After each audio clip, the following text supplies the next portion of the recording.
शीतल हेम मंदिर शोभितम् निकट गंगा बहत निर्मल बद्रीनाथ विश्वम्भरम् श्री बद्रीनाथ विश्वम्भरम्। ओम गणेशाय नमः। धर्म बुक चैनल में आपका स्वागत है और मैं हूं डॉक्टर हरीश चंद्र लखेड़ा। इटावा में एक घटना हुई है जिसमें एक कथावाचक का सिर मोड़ दिया गया, उसके चोटी काट दी गई, उसके सहयोगियों के साथ भी एक दुर्व्यवहार हुआ। लेकिन सवाल ये आता है कि आखिर ऐसा क्यों हुआ? क्या आप जानते हैं कि व्यासपीठ पर कौन बैठ सकता है? जब कथा होती है, भागवत की कथाएं होती है या देवी भागवत, श्रीमद् भागवत या भगवान शिव वाली कथाएं, उसकी जो पीठ होती है, खासतौर पर व्यास कथा तो श्रीमद् भागवत में होती है, उसमें कौन बैठ सकता है और आखिर ये घटना क्यों हो गई? ये बात आपको भी समझनी चाहिए, मैं आपको बताऊंगा। लेकिन जब तक मैं आगे बढ़ूं, आपसे अनुरोध है कि मेरे इस चैनल को यानी धर्म बुक को सब्सक्राइब अवश्य कर दीजिएगा। तो बात करते हैं पहले श्रीमद् भागवत की। श्रीमद् भागवत जब भी कोई परिवार करता है, यजमान करता है, तो उसमें भगवान विष्णु की जो उनकी लीलाएं हैं या उनके जो अवतार हैं, उनकी कथाएं उसमें सुनाई जाती हैं, खास तौर पर भगवान श्री कृष्ण की।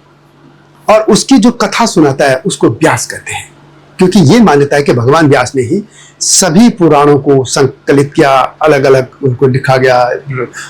इसी तरह से चार वेदों को, जो वेदों को भी संकलित किया, एक वेद था पहले, उनको चार भागों में विभाजित किया। इस तरीके से कथाएं आती हैं। और वेद व्यास वो प्रथम व्यास थे, लेकिन उसके बाद एक पूरी एक पीठ रही, जैसे शंकराचार्य पीठ है, और आदि शंकराचार्य के बाद शंकराचार्य पीठ आज तक चल रही है। इसमें ये कथाएं सुनाते हैं। कौन होना चाहिए व्यास? व्यास के लिए पहला ये है कि वो चरित्रवान होना चाहिए, वो झूठा मक्कार लंपट अपराधी नहीं होना चाहिए। दूसरा है कि उसे वेद समेत सभी शास्त्रों का ज्ञाता होना चाहिए, प्रखर ज्ञाता होना चाहिए। और तीसरा यह है कि ब्राह्मण होना चाहिए, लेकिन ब्राह्मण में भी कौन?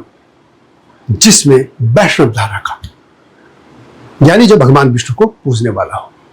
और ये ज्ञाता तो होना ही चाहिए इसके बाद इतनी से। लेकिन ऐसा नहीं कि सिर्फ ब्राह्मण होना चाहिए, उसमें महिला भी बैठ सकती है, पुरुष ही होना चाहिए भी नहीं है, महिला भी बैठ सकती है इस पीठ पर। इसके अलावा एक और है, यह भी नहीं कि सिर्फ ब्राह्मण ही बैठना चाहिए।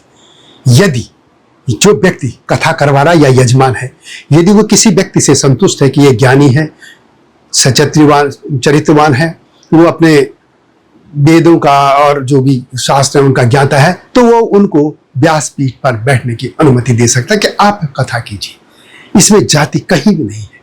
तो जिस तरीके से इस बात को उत्तर प्रदेश के लोग फैला रहे हैं, उत्तर प्रदेश के नेता की मैं बात कर रहा हूं, पर उत्तर प्रदेश में अखिलेश यादव की पार्टी के लोग और वो खुद भी, और बिहार में लालू प्रसाद यादव की आरजेडी के लोग कर रहे हैं, खासतौर पर यादव लोग।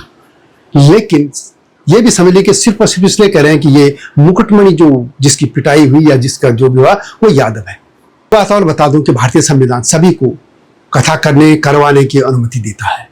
इसके अलावा शास्त्रों में कहीं भी नहीं है कि सिर्फ ब्राह्मण कर सकता है, मैंने जैसे पहले बताया।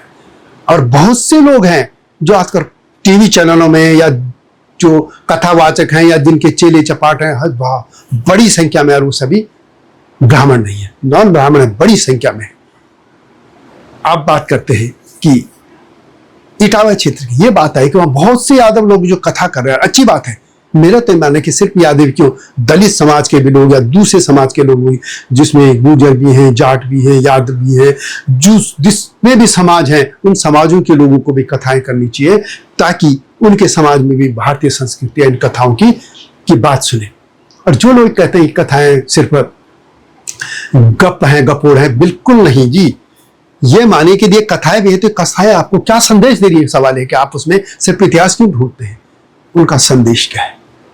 यदि हिंदू सभ्यता, ये सनातन सभ्यता हजारों साल से जिंदा रही है, तो सिर्फ इसलिए कि उनके सामने कुछ प्रेरणा स्रोत थे कि इन्होंने ये किया तो हम भी जीवन अपने धर्म संस्कृति के लिए मर मिटने के लिए खड़े हो जाते थे।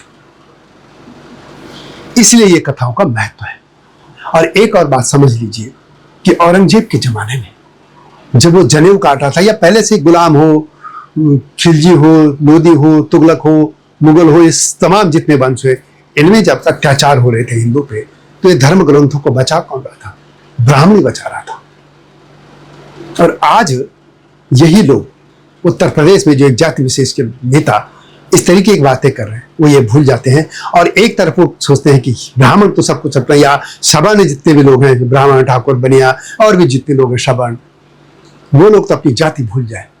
लेकिन ये खुद लोग इनके घरों में, यदि ये क्या अपने घरों में दलित समाज के लोगों से कथा कराएंगे? इसका जवाब तो उनको देना चाहिए। एक और बात कि धर्म के मामले में या पूजा पाठ के मामले में सभी पवित्रता चाहते हैं। पवित्रता मेरा जाति से ही मतलब नहीं है, कि मतलब मैंने पहले कहा कि चरित्रवान झूठा ना हो, तो इसमें मुकुटमणि ने झूठ बोला कि वो अग्निहोत्री, उसका जो आधार कार्ड देखा गया उसमें अग्निहोत्री लिखा गया था। हालांकि बाद में आरोप लगे कि उसने या महिलाओं ने कहा इसने छेड़खानी की वगैरह वगैरह, वो तो पुलिस जांच करेगी, मैं उसमें नहीं पढ़ा, मैं तो धर्मशास्त्र की बात कर रहा हूं। तो इस तरीके की बातें कि यादव होने की वजह से उसके साथ ये क्या, ऐसा कुछ नहीं है। यहां वो सत्य बोल देता पहले कि मैं यादव हूं, तो फिर याचक या यजमान जो है उस पर डिपेंड करता है, उसका भी तो अधिकार है ना कि वो किससे पूजा कराए।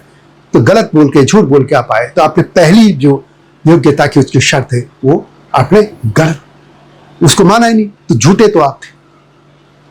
इसलिए सोचने समझने की जरूरत है कि यहाँ पे यदि आप धर्म की बात करें, सबके लिए खुले हैं। पहले वर्ण व्यवस्था में तो ये था कि कोई भी आदमी ब्राह्मण बन सकता था, ये था। आज भी बहुत से लोग ब्राह्मणों का होटलों में काम कर रहे हैं। बहुत यहाँ पे खुद गडकरी जो केंद्रीय मंत्री, उन्होंने एक बयान दिया था कि जो शौचालय है, सुलभ शौचालय जो भी है, उनमें बहुत से ब्राह्मण काम कर रहे हैं और बहुत से दलित जाति के लोग संस्कृत पढ़ा रहे हैं। तो ये तो चेंज हो गया है और मैं इसका विरोध भी नहीं कर रहा। मैं तो ये कर रहा हूं कि अच्छी बात है कि समाज के हर वर्ग के लोगों को अपने धर्म संस्कृति की बात करनी चाहिए और कथाएं खूब होनी चाहिए। कथावाचक लाखों नहीं करोड़ों में आने चाहिए, समाज के हर वर्ग से आने चाहिए, लेकिन झूठ नहीं बोलना चाहिए ना। आप सिर्फ झूठ क्यों बोल रहे हैं? आपने अग्निहोत्री क्यों कह दिया? आप खुद को क्यों ब्राह्मण घोषित करने लगे? आपकी हिम्मत होनी चाहिए, जैसे और यादव लोग कथावाचक हैं वैसे होना चाहिए था। बिल्कुल इसमें कोई वो नहीं, जिसको कराना होगा कराएगा, नहीं कराएगा अपने समाज में करेगा। ये बात थी इसमें। इसलिए जिसको भी धर्म पे या धर्म की बातें करनी है, उसको अपनी जो भी वो अंदर है बाहर है वो सब सामने रखना चाहिए। इतना ही मुझे कहना था। वीडियो कैसी लगी कमेंट में से लिखिए। जल्दी आऊंगा नहीं इस तरह की स्टोरी के साथ, तब तक राम राम।